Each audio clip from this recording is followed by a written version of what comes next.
Some silences are louder than any alarm in the world. At Fort Ridgeway Military Base, just after sunrise, a light gray fog still clung to the open ground like a memory that refused to fade, and at the center of it stood a polished wooden coffin resting on a folded American flag, its edges catching faint streaks of early light, as if the morning itself did not know how to treat what lay there. Around it, a formation of U.S. Marines remained perfectly still, their uniforms crisp, their faces controlled, yet their eyes carrying the weight of something far less disciplined than protocol, because this was not just a ceremony. It was a pause in time where everyone pretended to understand goodbye.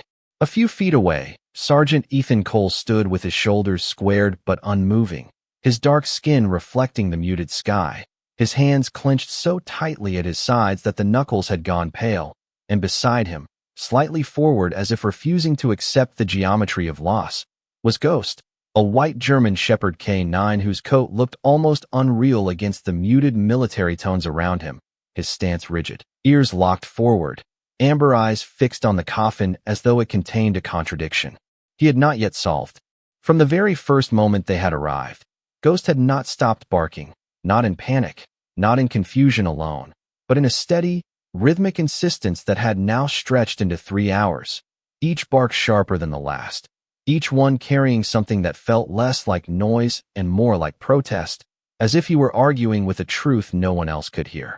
Captain Ryan Mitchell stood a short distance away with a hardened expression, arms folded behind his back, watching the scene with the controlled patience of command, though even he had begun to glance at his watch more often than he intended, because time had a way of becoming heavier when it was filled with things that should not be questioned. "Stand him down," Mitchell finally ordered, his voice calm but firm, directed toward Ethan without looking away from the coffin, yet Ethan did not move immediately. Instead, his gaze remained fixed on Ghost, because in all the years they had served together in deserts where heat bent the horizon and nights where silence was a threat of its own, he had never once seen Ghost behave like this, never once seen him refuse a command from grief alone. Ghost let out another bark, then another, stepping forward until the distance between him and the coffin was barely a few feet, his body tense like a drawn wire, not aggressive, but desperate in a way that made the air feel tighter, and for a brief moment he lowered his head, pressing his nose toward the polished wood as if trying to confirm something the world had already decided was impossible. Ethan's throat tightened as memory surged uninvited. Long nights on deployment, Ghost sitting beside him under fractured skies, always alert, always steady, always the first to sense what others missed, and now that same instinct was unraveling in front of him in a way that made no sense under the rules they had been given. Around them, the Marines shifted slightly, uncertain now, the ceremony structure beginning to strain under something emotional and unspoken. While Captain Mitchell stepped forward again, his voice lower this time. "We proceed in 5 minutes," he said, though even he seemed to hesitate on the word proceed, as if it no longer belonged in this moment. Ghost responded with a sudden stillness, the barking stopping so abruptly it felt like the world had exhaled, and in that silence, every sound became sharper. The distant hum of engines, the soft rustle of fabric, the faint shifting of boots on gravel, and then Ghost tilted his head slightly, locking his gaze on a single point of the coffin's surface, unmoving, unblinking, as if waiting for something that had not yet arrived. Ethan took a slow step forward without realizing it, drawn not by order but by instinct, his eyes narrowing as he followed Ghost's stare, and for the first time since the ceremony began, uncertainty replaced protocol in his mind, because Ghost was not looking at loss, he was looking at possibility, and in that impossible stillness, something beneath the wood seemed to answer back with the faintest, most fragile sign that not everything had accepted its ending. The silence did not break, it only changed shape, becoming heavier, more focused, as if the entire base had narrowed into that single wooden structure under the flag, and Ghost's stillness now carried a tension that no one in formation could ignore. Sergeant Ethan Cole took another step forward, slower this time, his boots pressing softly into the gravel, his eyes locked on the coffin as if searching for something hidden beneath certainty, while Captain Ryan Mitchell shifted slightly behind him, his posture still controlled but his attention now fully drawn into the same space that Ghost refused to abandon. A low murmur passed through the Marines, not words of doubt, but of uncertainty, because soldiers are trained to read fields, not feelings. And yet something about the way Ghost stood there made every instinct uncomfortable in a way they could not explain. The white K9 moved again, just a small adjustment, lowering his head until his nose hovered just inches from the polished surface, inhaling slowly, deeply, as if tracing a memory through scent alone, and then he froze again, ears tightening, body locked, like a signal had just been received that no one else had been given. Ethan noticed at first a subtle shift in Ghost's breathing, a pattern he recognized from countless missions, that quiet moment before certainty becomes action, and his voice came out low, almost uncertain. "What is it, boy?" he whispered, though he knew better than to expect an answer in words. Only behavior, only instinct. Captain Mitchell stepped closer now, breaking the line of distance between command and moment, his eyes narrowing slightly. "Sergeant Cole, control your unit," he said, but the firmness in his tone had softened at the edges, because even he could see that Ghost was not behaving like a grieving animal, but like something that had been interrupted mid-task. For a brief second, nothing happened. Then Ghost shifted his weight backward, just slightly, and let out a single bark, not loud this time, not repeated, but sharp and deliberate, like a warning delivered with precision. And that sound alone caused one of the younger Marines to glance down at the coffin lock mechanism, as if suddenly aware that it was not just wood and flag, but containment of something unresolved. Ethan's chest tightened, and for the first time since arriving, he felt a thin thread of doubt enter his grief. Not as hope, not yet, but as something more unsettling, the possibility that certainty itself might be premature. He stepped forward again, now standing directly beside Ghost, his hand hovering over the edge of the coffin without touching it. And in that proximity, Ghost reacted immediately, pressing closer, his shoulder brushing Ethan's leg, as if urging him to understand faster. A faint sound cut through the stillness then, so subtle it might have been mistaken for the shifting of wood under temperature change, but Ghost heard it clearly, his head snapping slightly to the side, ears fully erect, body rigid in a new way, and Ethan heard it too on instinct more than hearing. A faint irregular pattern that did not belong to silence or structure. Captain Mitchell frowned, stepping in closer, his voice lowering. "I want confirmation," he said, turning toward the medic team nearby. And at that exact moment Ghost placed one paw firmly against the side of the coffin, not aggressively, but insistently, as if marking a point that needed attention immediately, and Ethan's breath caught as the sound came again, slightly clearer this time. A faint but undeniable indication of movement from within. The Marines around them shifted collectively, tension turning into alertness, boots adjusting on gravel, hands lowering from ceremonial stillness into readiness without instruction, because training recognizes uncertainty faster than explanation, and now uncertainty had a direction. Ghost did not bark again. He simply stood frozen, every muscle engaged, his gaze fixed on the exact same point. While Ethan slowly withdrew his hand and looked toward Captain Mitchell, his voice quiet but urgent. "Sir, that is not static," he said, and the words hung in the air like something too fragile to confirm aloud. The captain hesitated, just for a fraction of a second that would later feel much longer than it was, then nodded once toward the medical team, and that single gesture shifted everything from ceremony into response, as Ghost remained unmoving, staring at the coffin as if he had known all along that silence was only temporary. The moment the medical team stepped forward, the entire formation shifted from stillness into controlled urgency.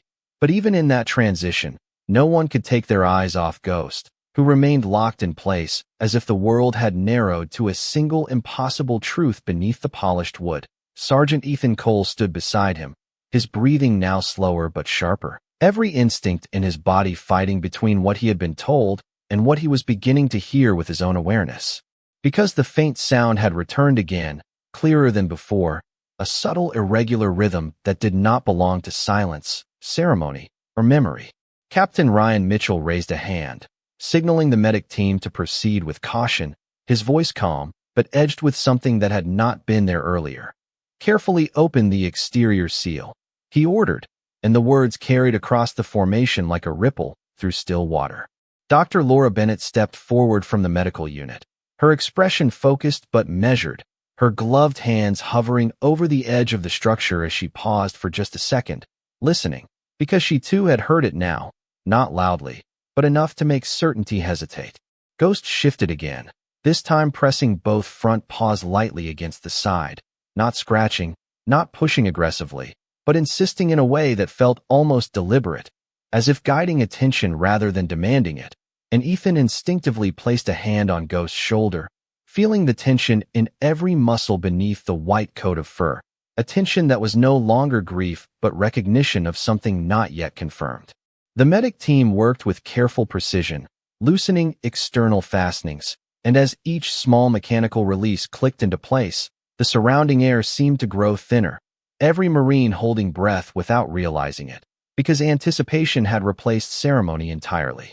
Captain Mitchell stepped closer, his eyes narrowing slightly as he watched Dr. Bennett pause once more, her head tilting as she focused on the faint internal sound, now undeniably rhythmic, and she spoke softly, almost to herself. "There is a faint, vital pattern," she said, her voice controlled but altered by disbelief, and those words traveled instantly through the formation like a shockwave of quiet understanding. Ethan's chest tightened as he turned his head slightly toward Ghost, who had gone perfectly still again, ears forward, eyes fixed, as if he had been waiting not for discovery, but for confirmation of what he already knew.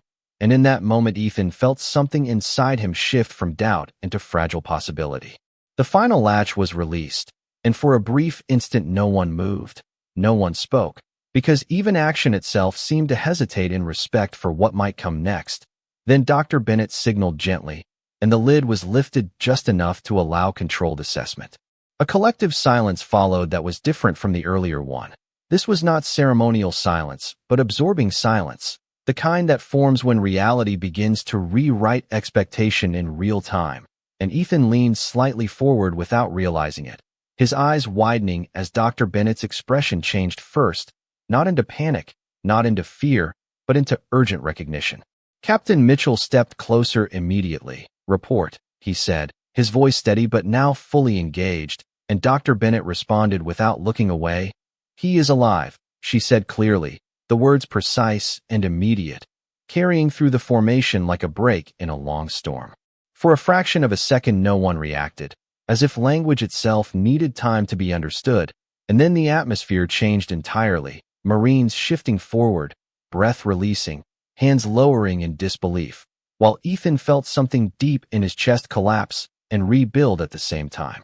Ghost finally moved, not in excitement, not in chaos, but in a slow, deliberate step forward until his head was level with the opening, and when he looked inside, his entire posture softened in a way that contrasted everything that had come before, as if every moment of waiting had been answered in a single confirmation. Ethan knelt instinctively beside him, his voice breaking through restraint for the first time. "Hey, you made it," he whispered, not as an order, not as protocol, but as someone speaking to a truth that had refused to disappear. Around them, the medical team began immediate stabilization procedures, voices calm but urgent, movements precise, while Captain Mitchell stepped back slightly, his expression no longer rigid but quietly altered, as if witnessing something that would remain with him long after this moment ended. Ghost lowered his head slowly, resting it near the edge, eyes steady, unblinking, as if refusing to look away again, and Ethan placed a hand gently on Ghost's neck, feeling the steady grounding presence of the one being who had never accepted loss as final, while the morning light over Fort Ridgeway seemed to shift just slightly, as if even the sky had chosen to wait before deciding what this moment truly meant. The world around Fort Ridgeway military base did not move, yet everything inside it had already changed, as if a single truth had rewritten the meaning of the morning, and the formation of Marines that had once stood as a symbol of ceremony now felt like witnesses to something far more fragile and human. Sergeant Ethan Cole remained kneeling beside Ghost, his hand resting gently on the white fur of the K-9 whose entire body was now calm, but alert in a way that spoke not of anxiety, but of recognition fulfilled, while Dr. Laura Bennett continued her work with precise urgency, her voice steady as she coordinated the stabilization team, each instruction measured and clear as medical equipment was carefully prepared around the open structure. Captain Ryan Mitchell stood a few steps back, his arms no longer folded. His posture subtly shifted as he observed the scene with a silence that no longer belonged to command alone, because what he had just witnessed had moved beyond protocol into something no training manual could define. The faint rhythmic sign that had once been uncertainty was now confirmed reality, and every Marine present felt it in the quiet way they held their breath, as if speaking too loudly might disturb the fragile return of life itself. Ghost did not bark anymore. He simply remained close, his head slightly lowered toward the opening, eyes fixed with an unwavering focus that seemed almost human in its patience, as though he understood that every second now mattered in a different way than before. Ethan exhaled slowly, his voice low and unsteady. "You knew," he whispered toward Ghost, not as a question but as realization, and the K-9 responded only by pressing slightly closer, maintaining contact as if grounding both himself and the moment in something stable and real. Around them, the medical team worked in controlled coordination, monitoring vital signs and ensuring stability, their movements calm but urgent, while Dr. Bennett confirmed softly, "He is responsive," her tone carrying the rare weight of relief that cannot yet become celebration because the situation still required careful attention. Captain Mitchell stepped forward again, this time closer to Ethan, his voice lower than before. "Continue full stabilization protocol," he ordered, though even in his command there was something changed, a subtle softness that came only when certainty had been replaced by respect for what had just occurred. The Marines in formation began to relax only slightly, their rigid posture easing into quiet disbelief, eyes shifting between the medical team and Ghost, who had now become the center of attention not by command, but by instinct that had proven accurate beyond expectation. Ethan's mind drifted for a brief moment to every mission he had shared with the man inside, every quiet conversation under low light, every promise made without knowing how fragile time truly was. And now that memory collided with the present in a way that made his chest tighten with something heavier than grief, something closer to relief that did not yet know how to express itself. Ghost remained still, his breathing slow and controlled, eyes never leaving the opening, as if he were counting each sign of return with patience only loyalty could sustain, and Ethan placed a steady hand along his neck again, feeling the subtle shift of tension releasing just slightly from the K-9's frame, as if even he was beginning to believe the impossible was no longer distant. Dr. Bennett's voice came again, clearer.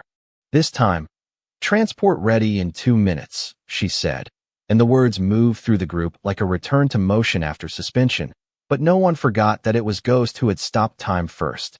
Captain Mitchell finally exhaled, his gaze fixed on the scene as if trying to understand how certainty could be so quickly rewritten, and then he spoke quietly, almost to himself.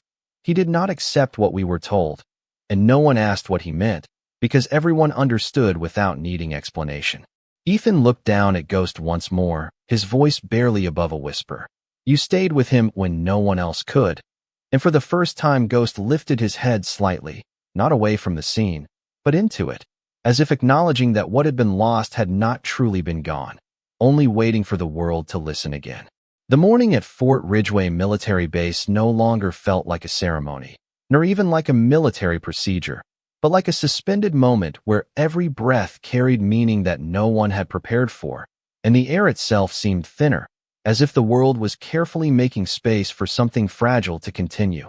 Sergeant Ethan Cole remained close to Ghost, his hand still resting on the white coat of the K-9 whose posture had softened but whose attention had not wavered, while Dr. Laura Bennett continued to coordinate quietly with the medical team, her voice steady but carrying a controlled urgency that now leaned more toward preservation than intervention. Captain Ryan Mitchell stood a few feet away, his stance no longer rigid, his eyes fixed on the movement inside the medical enclosure with a kind of restrained disbelief that even years of command experience could not fully contain, because what he had witnessed had already crossed the boundary between expectation and exception. The patient, once declared lost, was now confirmed stable enough for transport preparation, and that simple fact alone had rewritten every assumption held by those present. Ghost did not move away, nor did he press forward. Instead, he remained exactly where he was, as if understanding that presence itself was now his only responsibility, and Ethan felt the quiet pressure of that loyalty more clearly than any spoken instruction he had ever received. A light wind passed across the base, carrying the faint scent of early morning dew and metal, and for a brief moment the entire formation seemed to breathe together, as if synchronizing unconsciously with the fragile rhythm of recovery unfolding in front of them. Dr. Bennett adjusted her position slightly, checking monitors and confirming stability once more, then spoke with calm assurance. "We are ready for transfer to medical transport." And her words carried through the group like a release of held tension that had been building since the first impossible signal. Captain Mitchell gave a slow nod, his expression now tempered with something closer to reflection than authority, and he issued a quiet command for secure transfer procedures, his voice measured but no longer sharp, because the situation had shifted from control to careful guardianship of something that had already defied finality. Ethan finally lowered his gaze to Ghost, noticing how the K9's breathing had steadied, how the tension in his frame had eased just enough to suggest recognition rather than alertness, and he spoke softly without expecting response. "You did not give up on him," he said, his voice carrying the weight of realization rather than instruction. Ghost responded by gently shifting his head closer to Ethan's leg, not seeking attention, but maintaining contact as if anchoring both of them to the same truth that had begun forming in silence. Around them, medical personnel prepared the stretcher with precise care, ensuring every movement preserved stability, while the Marines who had stood in formation earlier now watched with subdued expressions that mixed relief with disbelief, because they understood that what they were witnessing was no longer about procedure, but about continuity of life that had refused to end when it was supposed to. Captain Mitchell stepped closer to Ethan, his voice lower now, almost conversational. "This animal refused to accept what we were told," he said, and Ethan nodded slowly, understanding that what had seemed like instinct had been something far more consistent, something built over years of shared trust and unspoken communication. Ghost finally lifted his head slightly higher, eyes fixed on the careful movement of the medical team as they prepared for transport, and in that stillness there was no confusion, no panic, only certainty, as if the outcome had always been known to him even when it was hidden from everyone else. Ethan exhaled slowly, feeling the weight in his chest shift from shock into something quieter, something that resembled gratitude without needing words, and he placed a steady hand along Ghost's neck once more, feeling the calm strength of the K9 beneath his touch. As the stretcher was secured and prepared for movement toward the transport vehicle, the entire formation subtly realigned, not out of command, but out of shared awareness that what was happening now required respect rather than observation. Ghost took one final small step forward, aligning himself beside the movement of the medical team, not obstructing, not leading, simply accompanying, as if ensuring that nothing about this fragile return would be left unattended. Ethan looked toward Captain Mitchell one last time, and the captain returned a brief nod, not as an order, but as acknowledgement that something had occurred beyond explanation. And as the medical transport began to move slowly across the base, Ghost remained perfectly beside it, unwavering, as if refusing to allow the world to forget that presence had been the reason silence had finally broken. The convoy moved slowly across Fort Ridgeway military base, its pace controlled not by urgency, but by precision, as if every inch forward required confirmation from the fragile reality inside the medical transport unit. And behind it, the entire atmosphere of the base felt transformed into something quieter, more restrained, as though everyone understood that what they were witnessing was not an ending, but a continuation that no one had been prepared to expect. Sergeant Ethan Cole walked alongside the vehicle for several steps before slowing, his eyes fixed through the reinforced window where the patient was now stabilized under Dr. Laura Bennett's supervision, while Ghost remained directly beside the transport, matching its movement with a steady and deliberate pace that never once broke alignment. Captain Ryan Mitchell followed a few paces behind, his hands now relaxed at his sides, his expression no longer shaped by command alone, but by a reflective silence that suggested he was processing something beyond operational understanding, because situations like this were not accounted for in any field manual or after-action report. The early morning light had grown slightly stronger, stretching across the base in pale gold tones that softened the harsh lines of concrete and steel. And for the first time since the ceremony began, the environment no longer felt suspended in uncertainty, but gently guided toward resolution. Inside the transport unit, Dr. Bennett maintained steady monitoring, her voice calm as she updated status checks, each confirmation reinforcing that stability had been achieved, though she remained careful not to assume outcome beyond the present moment. Ethan eventually slowed to a stop, watching as the vehicle continued forward at walking speed, and Ghost immediately adjusted his position to remain parallel, never stepping away, never hesitating, as if the boundary between duty and instinct had dissolved into a single continuous purpose. Captain Mitchell approached Ethan's side, pausing with his gaze fixed on the moving transport, and for several seconds neither of them spoke, because words felt unnecessary in a moment defined by quiet persistence rather than explanation. Finally, Mitchell spoke in a low tone. "We were prepared for closure," he said, not as a complaint, but as recognition of how quickly expectation had been overturned, and Ethan nodded slightly, his eyes still tracking Ghost, who remained unwavering in his quiet escort of the vehicle. Ghost's presence was no longer reactive. It was consistent, measured, and calm, his white coat catching the soft sunlight as he walked. Each step aligned perfectly with the movement of the transport, as if he had become part of its mission rather than an observer of it. Ethan exhaled slowly, feeling the tension that had defined the earlier moments now replaced by a quieter heaviness, the kind that follows disbelief when it begins to settle into understanding.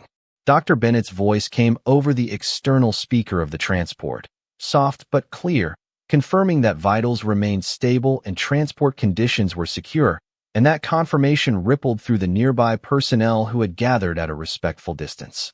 One by one, Marines who had stood rigid earlier now lowered their posture slightly, not in dismissal but in release, as the reality of what had occurred continued to settle across them. Captain Mitchell glanced briefly at Ethan, then back at Ghost, and said quietly, "That animal never accepted the original report." And Ethan responded with a faint nod, his voice barely above a whisper. "He never stopped listening for something we could not hear." The convoy continued forward along the paved path toward the medical facility, and Ghost maintained his position without deviation, his gaze steady, his focus absolute, as if ensuring that nothing about this fragile continuation would be left unguarded. Ethan walked a few steps behind now, no longer matching pace but following, his eyes shifting between the transport and Ghost, recognizing that what he was witnessing was not simply loyalty in motion, but a bond that operated beyond explanation, beyond assumption, beyond finality itself. As they approached the medical facility entrance, the doors opened ahead with controlled efficiency, and the transport unit moved inside under Dr. Bennett's direction, while Ghost paused only briefly at the threshold before continuing forward without hesitation, remaining beside the path of the stretcher as if he understood that presence was still required where uncertainty had once been absolute. Ethan stopped at the entrance, watching as Ghost disappeared into the interior with the medical team, and Captain Mitchell stepped beside him, both of them silent for a long moment before Mitchell finally spoke again, his tone quieter than before. "Whatever we call this, it changed what we think we know." And Ethan did not respond immediately, because for the first time since arriving that morning, he realized that some forms of certainty are not written in reports, but remembered in moments that refused to end the way they were expected to. Inside the medical facility at Fort Ridgeway Military Base, the atmosphere had shifted once again, no longer defined by open-air silence or formation discipline, but by the controlled hum of monitors, soft footsteps on polished floors, and the steady rhythm of a place built to hold fragile moments between crisis and recovery, while outside the early morning light continued to strengthen, casting long calm reflections across the windows as if the world itself was trying to soften what had just occurred. Sergeant Ethan Cole stood just beyond the entrance for a moment before stepping inside, his eyes immediately searching for Ghost, who now remained close to the medical team within the facility, positioned near the transport gurney, as though he had seamlessly transitioned from escort to guardian within these sterile walls. Captain Ryan Mitchell entered behind him, pausing briefly at the threshold, his gaze adjusting to the interior environment where urgency had now been replaced with controlled medical focus, and he exhaled slowly, his posture easing slightly as he observed the continuation of care rather than the uncertainty of earlier moments. Dr. Laura Bennett moved with precise coordination beside the patient, her attention fully engaged with stabilizing readings and ensuring consistency across every monitored indicator, her voice calm as she communicated updates to her team, each confirmation reinforcing that what had been uncertain only moments ago was now becoming a carefully managed recovery process. Ghost remained close to the side of the gurney, his white coat contrasting against the muted tones of the medical environment, his presence steady and unwavering, not interfering with procedure but maintaining proximity as if ensuring continuity between what had been sensed outside and what was now unfolding inside. Ethan stepped closer, his movements slower now, no longer driven by urgency, but by cautious observation, and as he reached Ghost's side, he noticed something subtle yet significant in the canine's posture, a relaxation in the shoulders, a steadiness in breathing, as though the tension that had defined earlier moments had resolved into quiet assurance. Captain Mitchell approached Dr. Bennett briefly, receiving a low and controlled update, and then nodded once, his expression now reflecting measured acceptance rather than command-driven analysis, because the situation had fully transitioned into medical oversight and stable monitoring. For several minutes the room remained focused on procedure, with small adjustments, soft confirmations, and careful monitoring replacing the earlier intensity, while Ethan remained still, watching Ghost occasionally shift his gaze toward the patient and then back to the medical team, as if continuously verifying that presence matched reality. At one point Dr. Bennett paused beside Ethan, speaking quietly.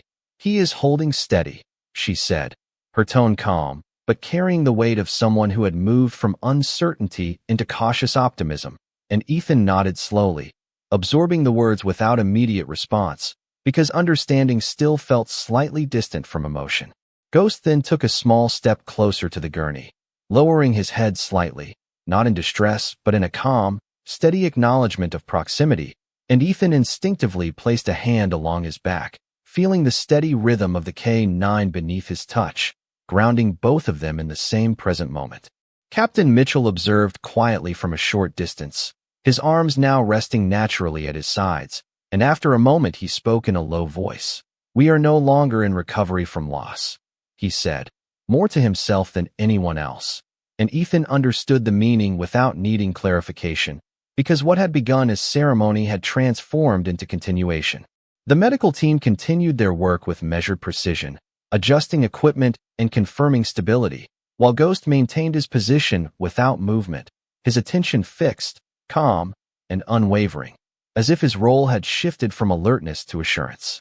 Ethan finally exhaled fully, his shoulders easing slightly as he looked around the room, taking in the quiet order that had replaced chaos, and in that moment he realized that what had unfolded was not only about survival, but about the persistence of connection that refused to be interrupted by assumption or finality.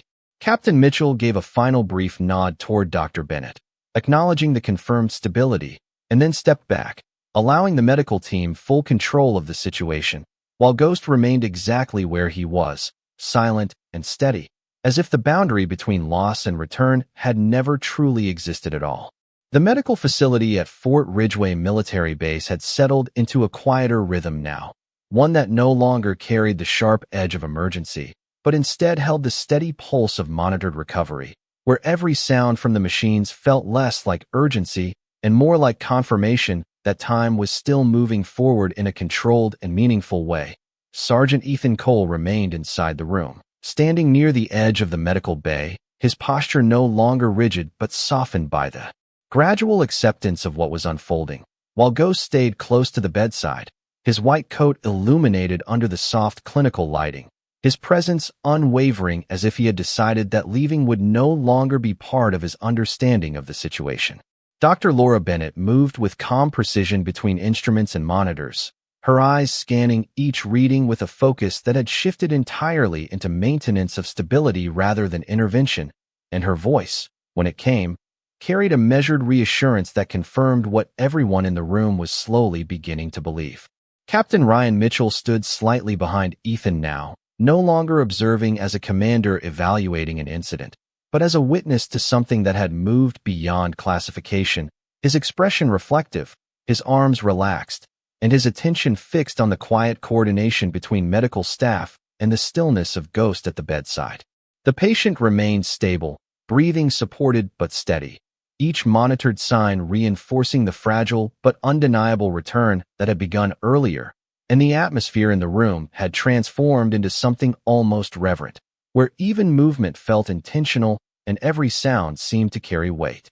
Ethan exhaled slowly, his gaze moving between Ghost and the patient, and for the first time since the ceremony had begun outside, he felt the tension in his chest begin to loosen, replaced not by relief alone, but by a deeper understanding that what he had witnessed was not a disruption of order, but a restoration of something that had refused to accept final closure.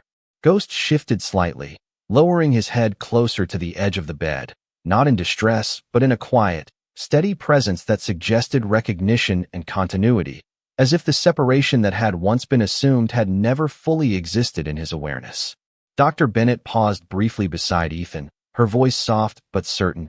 "He is responding consistently," she said, and those words carried through Ethan with a clarity that needed no interpretation, because consistency meant continuation, and continuation meant that what had been thought impossible had become sustained reality. Captain Mitchell stepped forward a little, looking at the monitors and then at Ghost, and after a brief silence he spoke in a tone that was no longer directive but reflective.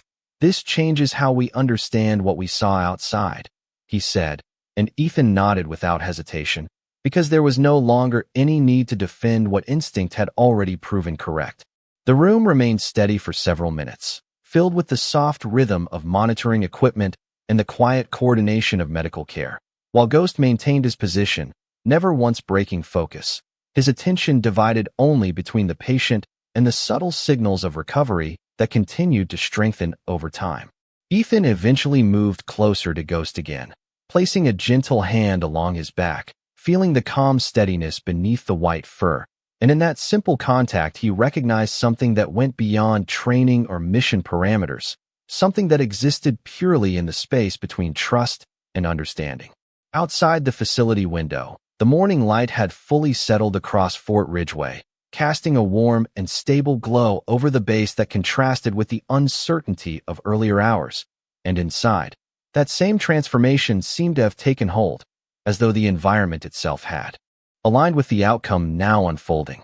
Dr. Bennett gave a final quiet confirmation to her team, signaling that all readings remained stable and that continued observation would proceed under controlled conditions.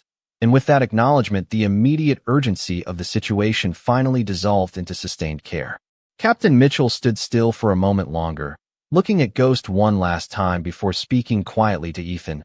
"Whatever brought him here first," he said, "it did not accept the version of events we were given." And Ethan understood the meaning fully, because what they had all witnessed was not simply reaction, but certainty expressed through presence.